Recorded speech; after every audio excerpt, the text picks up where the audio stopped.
Como organizar um trabalho clínico independentemente da complexidade da demanda que seus pacientes trazem, os familiares trazem para você. Como visualizar melhor todas as possibilidades clínicas que você tem com essas pessoas. Olha só, a Muniz botou uma coisa aqui muito interessante. Ela colocou que familiares muito complexos, né, de coisas com ordens completamente diferentes, ela direciona para outros colegas para que, né, cada um atenda a um problema específico. Mas, gente, antes da gente levar todas essas problemáticas, encaminhar para essas pessoas todas, eu preciso saber fazer uma coisa específica. É o primeiro ponto que eu já vou trazer aqui. O primeiro ponto que a gente precisa saber é saber fazer uma avaliação psicológica. Porque se eu não faço uma avaliação psicológica, eu não sei nem se é para indicar ou não. E o segundo ponto, que é o ponto que a gente vai pegar aqui nessa live, eu preciso saber quais são as intervenções e os serviços que eu tenho para oferecer e qual o objetivo de cada um. Se eu não sei disso, às vezes eu tô perdendo dinheiro e tô perdendo possibilidades, às vezes, mais ainda, de ajudar essa pessoa de uma forma mais eficaz do que encaminhando o caso.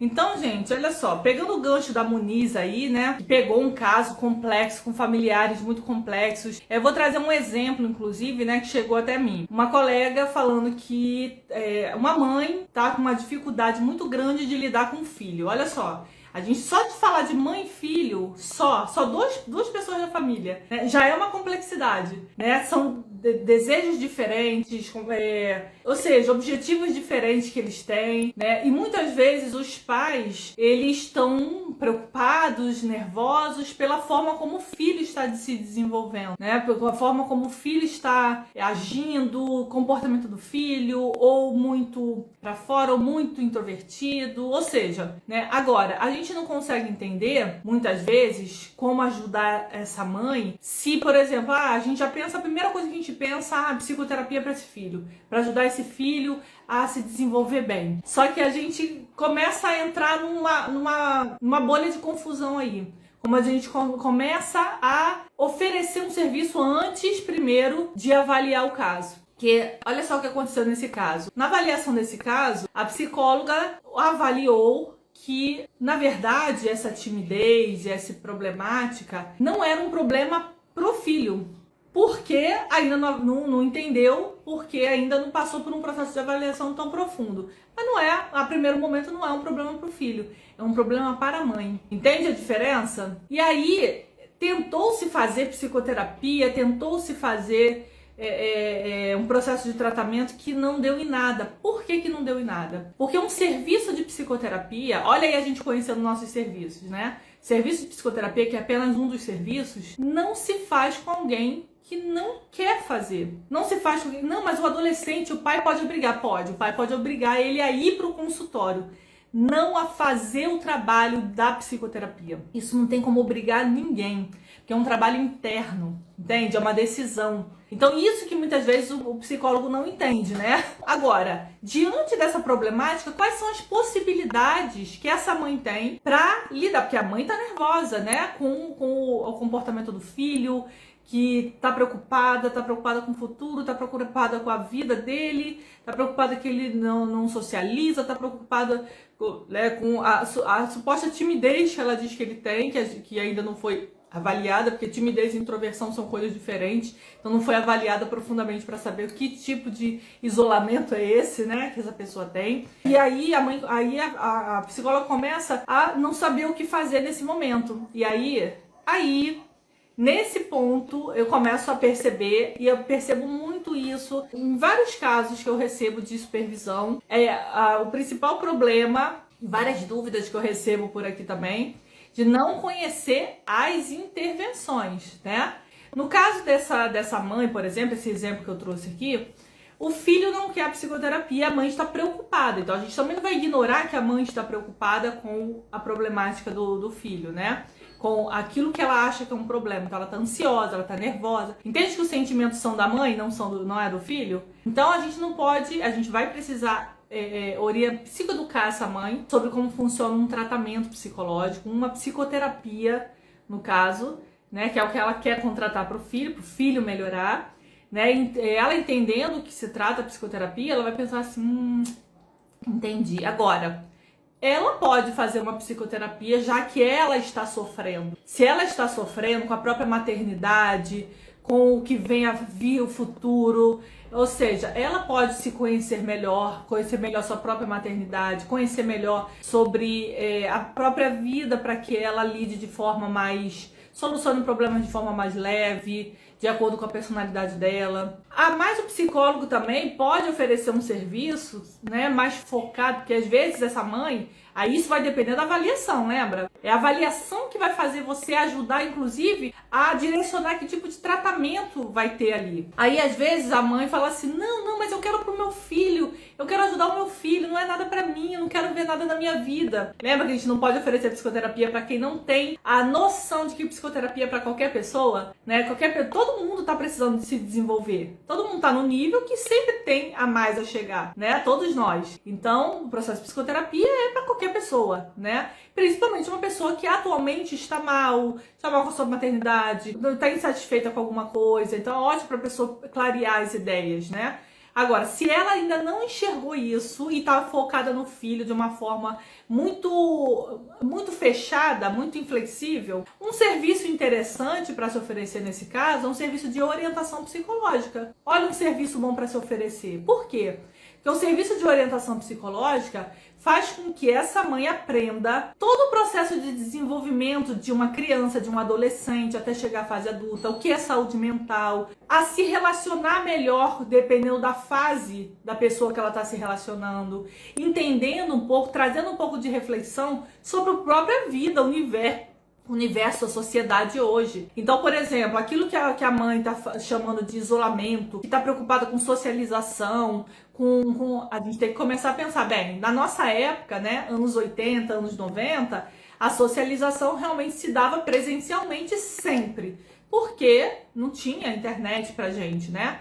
Agora, hoje, a gente vive numa outra sociedade, uma sociedade, gente, com inteligência artificial hoje, né? Tá até além, né? Então, hoje a socialização também é através da internet. Então a gente não pode querer que um jovem que já conhece esse mundo se relacione da mesma forma que a gente se relacionava lá nos anos 80. Então a gente também precisa evoluir. Então fazer com que a mãe tenha conhecimentos sobre o desenvolvimento humano pode ser útil para que ela lide melhor, se comunique melhor. Então, sessões de orientação psicológica é uma coisa interessante. A colega Lia Muniz, que falou que saiu direcionando o caso para todo mundo, olha só como é que de repente poderia fazer um processo de psicoterapia com um jovem, são as possibilidades, né? Psicoterapia com um jovem, né? E orientação psicológica com os pais, para ao mesmo tempo eles estão... Pode direcionar o caso? Pode também, mas é mais trabalhoso assim, porque...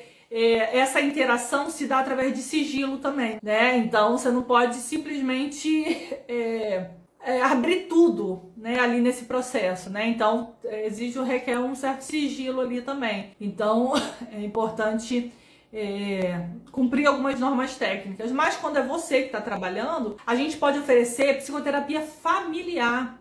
A psicoterapia familiar, teve uma colega que falou assim, não dá para fazer psicoterapia familiar entre eles, porque eles não se dão bem. Gente, mas a psicoterapia familiar é justamente para que a família que convive junto, conviva melhor, se dê melhor, se entendam melhor. Não é que eles sejam melhores amigos, mas para que eles se escutem melhor, para que eles se respeitem mais, né? A psicoterapia não é para quem tá bem, quem se escuta, quem se dá super bem. Não tem propósito, né? Então, quando a gente conhece um pouco mais sobre as possibilidades de serviços que a gente tem para oferecer e também as possibilidades clínicas que a gente tem dentro dos nossos serviços e intervenções, os objetivos, né, de cada um deles, é muito mais fácil a gente trabalhar clinicamente, né?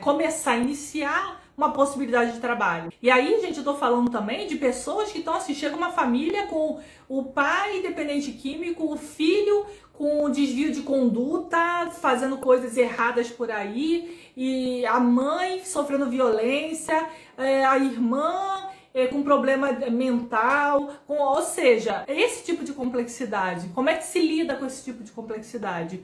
A avaliação psicológica, é claro, ela vai fazer com que a gente enxergue o real problema dessas pessoas, o quanto eles se conectam nesse problema, né? Quais são a conexão entre esses problemas, para que a gente entenda o que é de encaminhamento e o que é nosso, né? Quais são as possibilidades que a gente tem, porque senão a gente não aproveita todo o esboço de trabalho que a gente tem, né? A gente já fica com medo, já, ai, toma esse caso aí, fica com esse aqui, eu fico só com esse aqui, né? Ou então eu direciono de uma forma que seria muito mais útil se eu trabalhasse, né? Então a gente precisa clarear mais a mente quanto a isso.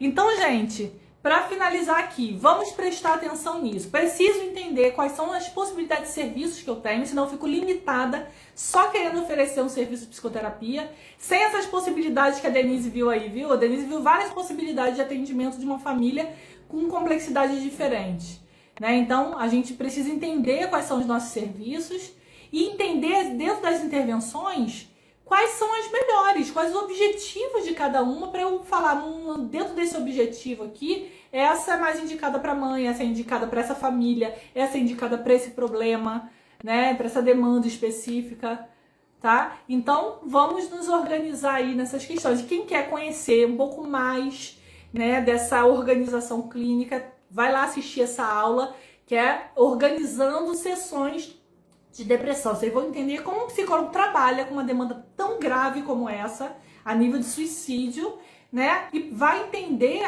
em si como o psicólogo clínico trabalha. Então você pode adaptar esse entendimento para qualquer outra demanda. O abuso de drogas, pessoas com transtorno de personalidade borderline, pessoas com dependência emocional, mães narcisistas, pessoas com sei lá, processo de separação. Essa ordem, essa forma como vocês vão entender, vocês vão poder usar em qualquer demanda, tá? Então, vai lá assistir essa aula que tá aberta, tá? Então, gente, vou ficando por aqui e fiquem à vontade, sejam todos convidados a assistir essa aula que tá lá aberta. E, ó, vocês que são alunos, vamos lá pra dentro estudar. Tchau, tchau, gente.